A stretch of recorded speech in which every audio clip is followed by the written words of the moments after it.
Can you install older version of BeReal app? So, BeReal recently has a lot of changes, a lot of updates. For example, they removed Discover feed, they added Friends of Friends feed, they added some other bunch of new updates, and some people like it, some people don't. Some people just want to use old version of BeReal as it was in 2022.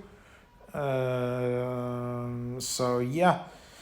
But I have no idea actually if you can do that. I know that there is a way on iPhone, like if you just go to your purchased apps and basically somehow you can see your previously downloaded apps and probably then just just get somehow apps from there.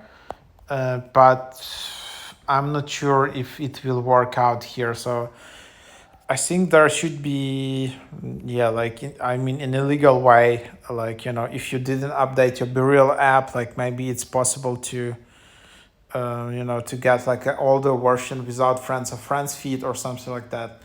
But I'm just putting out this question out here in this video. If you know the answer, just leave some comments or suggestions. That's what it is.